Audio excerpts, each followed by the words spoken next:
My beautiful Rebecca, why are you crying? Is it not your fellow Ghanaians? They are insulting me because of the presidential Oklahoma interoperability. I was sitting by somewhere. I didn't send anybody to give me salary and backdated. I was just managing the allowance like that. Right now, I will eat it again. You people, take your something. Take.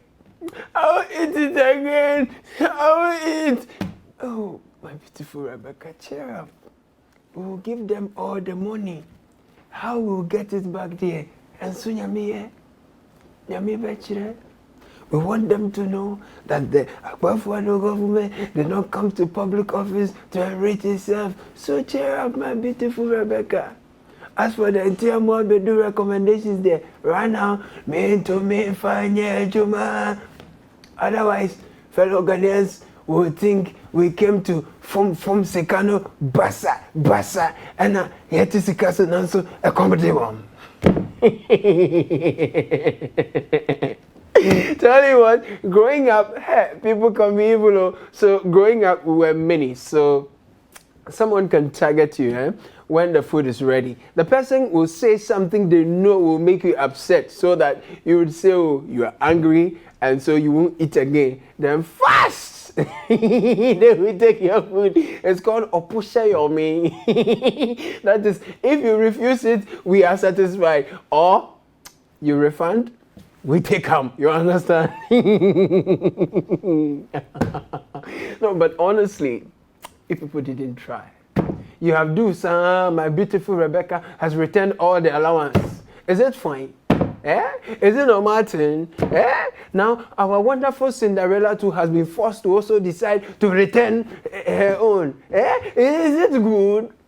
Now, what would you use all the almost 900,000 Ghana cedis for? Tell me what? Tell me. What will you use it for? And right now, to Makoto pressure until dinner, while you're hot, brutal.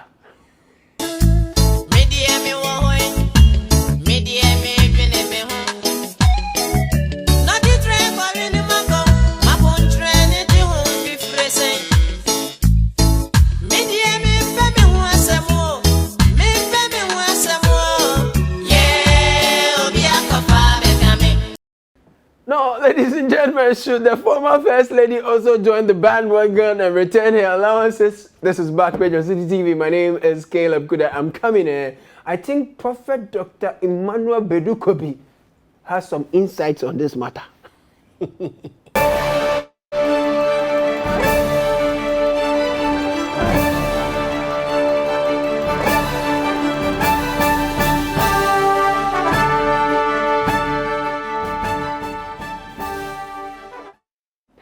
Welcome from that break. The show is Backpage on City TV. My name is Caleb Kudah. Now, wonders they say.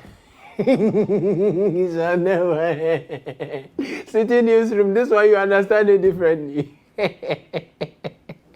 No, but gone were the days where men craved the utterances of prophets for direction in their life's journey. Well, those days are not gone, biasa. But thanks to a certain prophet, Dr. Kobi, a gentleman called Joseph Paul Amoa is praying, interceding, and begging the Lord to shut the mouth of a prophet. He says one of Ghana's representatives at the Tokyo Olympics. He tweeted, Bedu Kobi, please don't make any prophecy about the Ghana Olympic team. I beg you. Hey, now before you judge the young man, ask yourself, by what fruit is Joseph Paul Amoa knowing the man he simply referred to as Bedu Kobi? By what fruit? Let's see some. For the match that will happen tonight, which is between Brazil and Argentina, Brazil will win. Argentina will not win. Messi is part of Argentina. He's a great footballer. But the night is not for them. The cup is for Brazil. And Brazil will win this cup. That is what the Spirit of the Lord has revealed to me. Brazil will win this cup. Today, England will beat Italy. England never fought match. I'll say it again. That is the work of a prophet. I don't know what you keep saying what God is saying.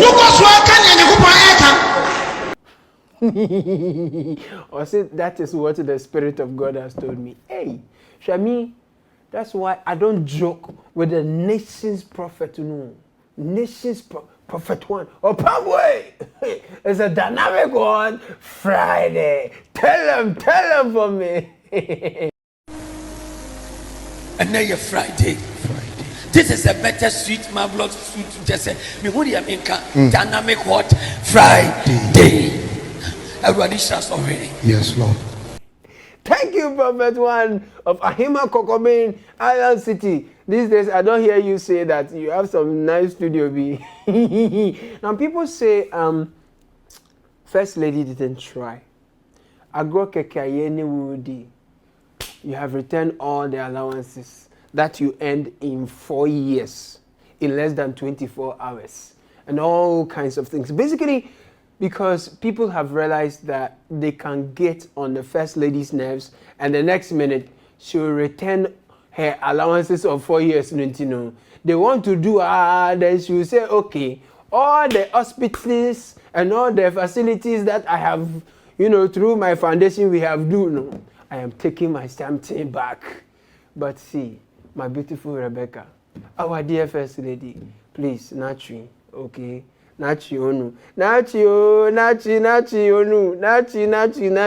Nachi. Don't mind them. They are bad boys and girls.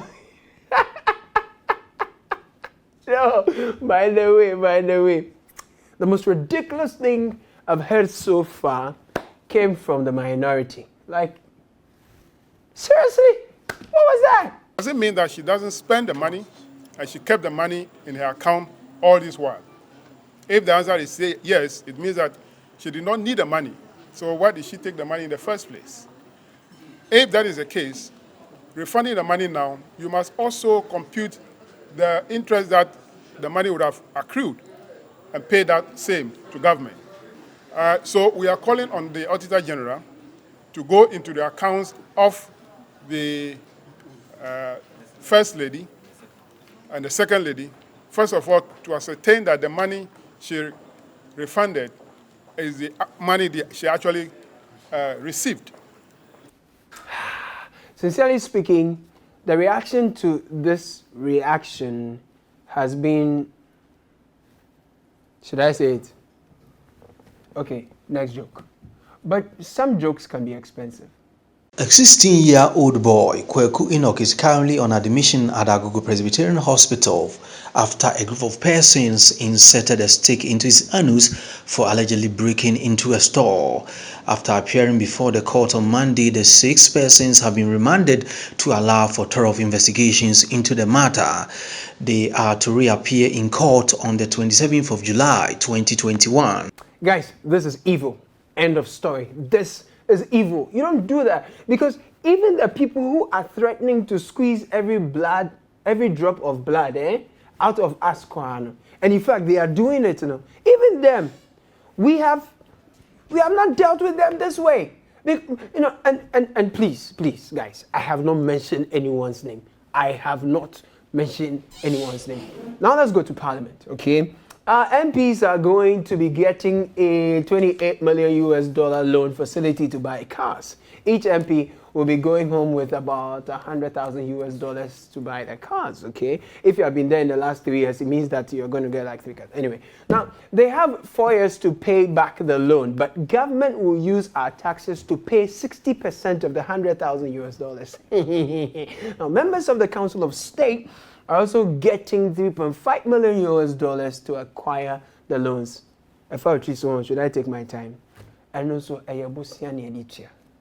now, we are allegedly not going to be buying these cars from any of the car assembling or manufacturing plants we have set up in Ghana to ensure that at least the money small will stay here or something.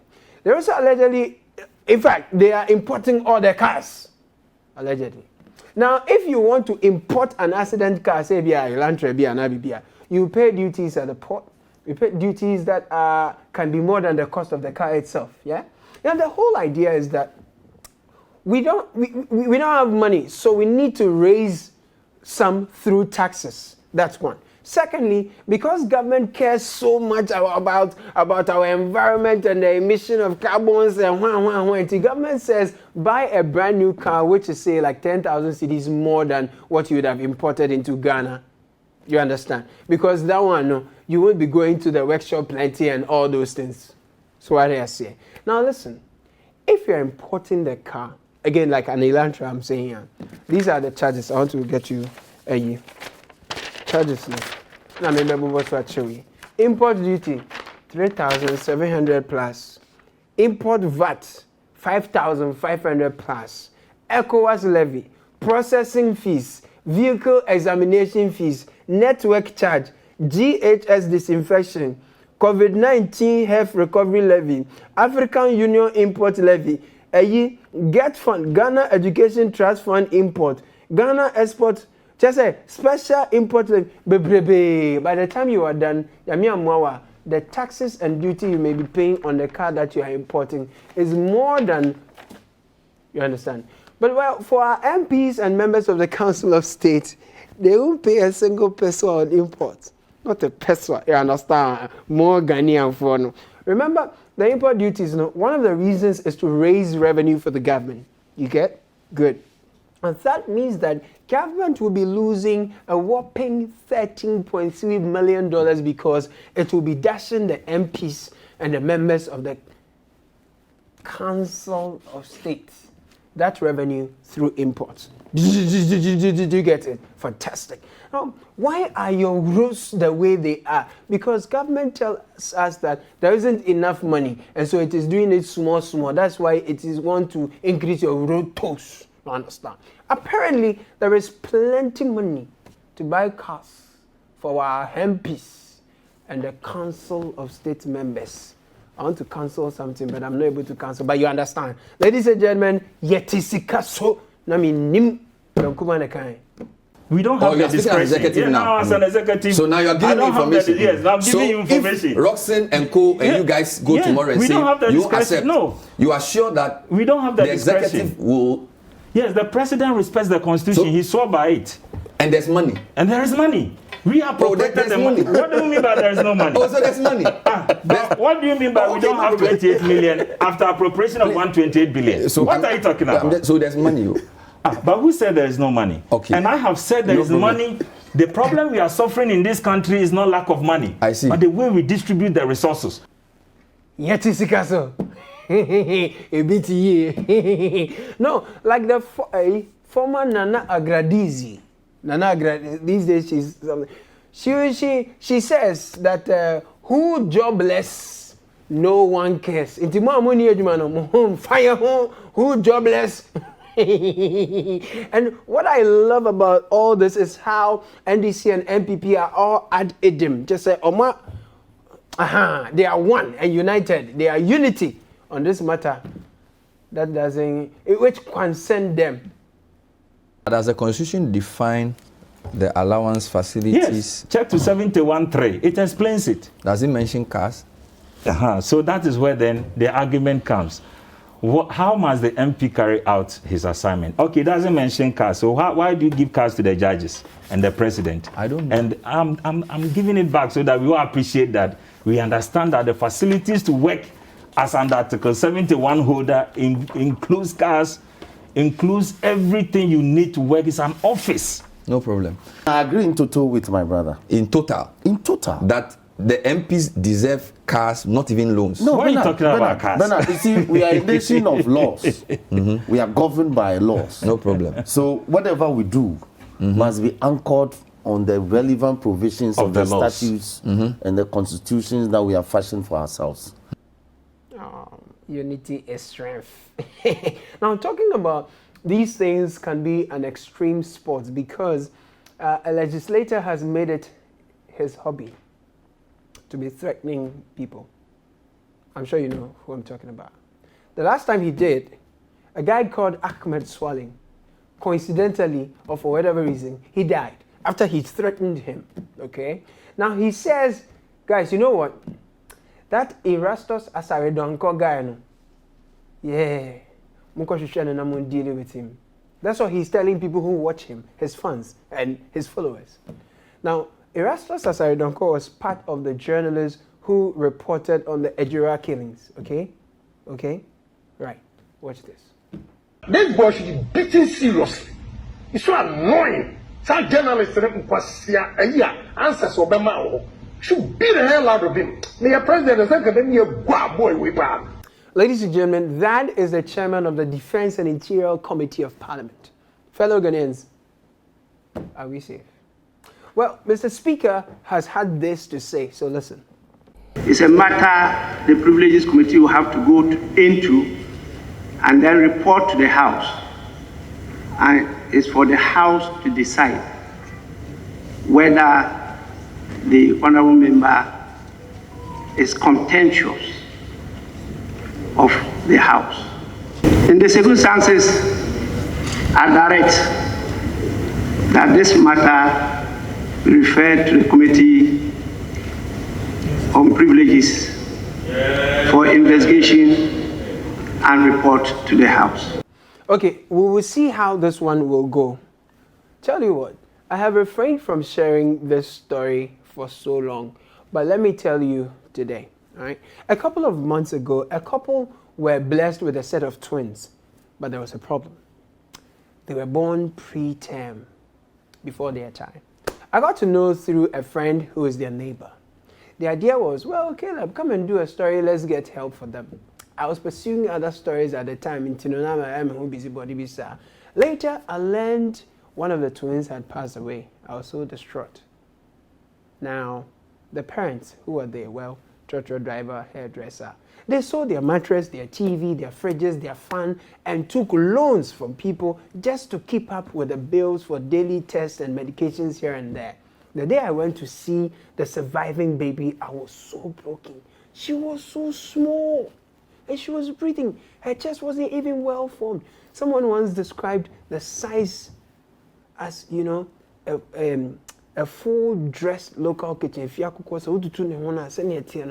was the size of, it was really small. Guess what? I interviewed mother and father. They were obviously in dire straits because, as a tractor driver, his car owner had taken his car from him, citing mental health and safety issues. I agree. I needed to talk to the doctor. But that could only happen after PRO gives us permission. I called and called, texted and texted. Finally, I got to him. He said he would do the needful. The needful never got done, and doctor never granted the interview. Out of frustration, I shared their story on social media, waiting for PR and doctor.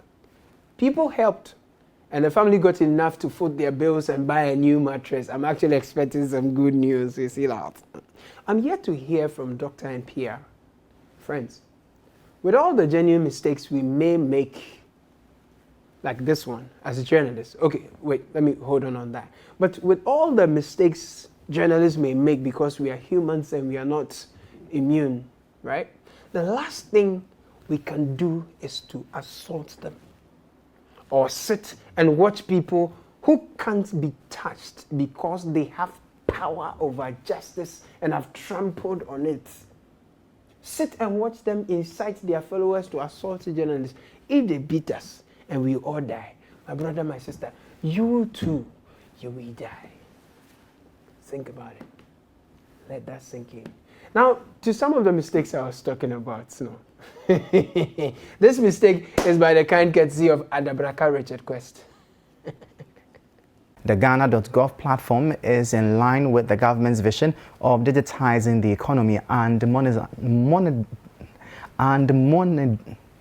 modernizing the way government pays its bills and collects fees and charges.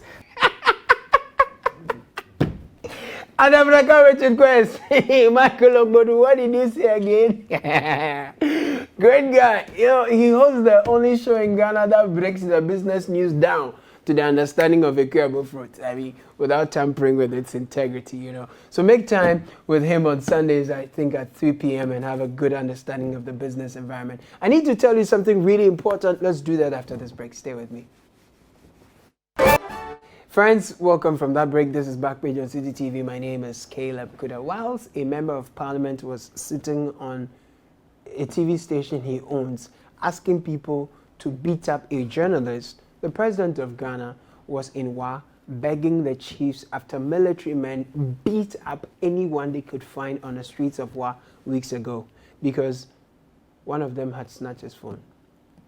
And I was very happy to read in the newspapers that you yourself had come out to recognize that the promises that had been made had been kept, and that now we should put that incident behind us and go forward on a good note.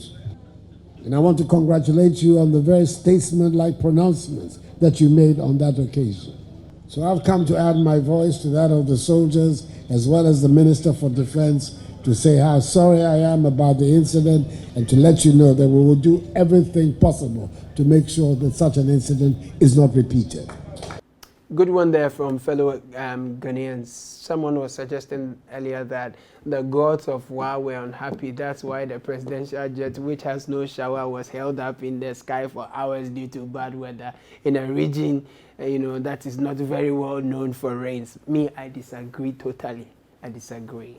What concerns me is that, fellow Ghanaians, a member of your party who doubles as an MP, chairman of the Defense and Interior Committee, now that's a lot of power, has threatened the life of a journalist, inciting people to beat him.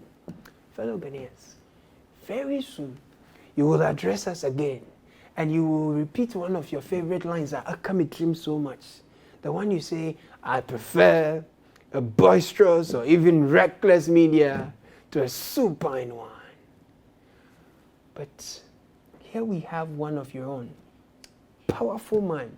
Many have been made to think even the judiciary can't scan him, engaging in one of his hobbies. Fellow Ghanaians, if ampalampala, you prefer a boisterous press to a supine one, let's see you. Let's hear you on this matter. Let's feel you in this matter. This one, no, anyway, let me congratulate your government for investing in the human capital of this country by procuring through sourcing past questions worth $34 million for WAEC candidates. It includes answers and examiners' report, you see. So it's good, it's good. We love it. Well done, Mr. President, for your confidence in the Ghanaian people. Keep pouring money inside us, like you poured the money judiciously into the Pokwase interchange. It's nice. And people are trying to take credit. Me, I credit those who give us the loans. Yes, they keep their money and they give us the loans. And yeah, I think I saw Terminator at the Pokwase, and he was doing his thing. Terminator, take us home. I have already directed the Department of Urban Roads not to tolerate the erection of any unauthorized structure and billboards within this vicinity of the interchange. Rather, we should work and collaborate with the city authorities to make sure that we maintain the greening aspect of this interchange and flora.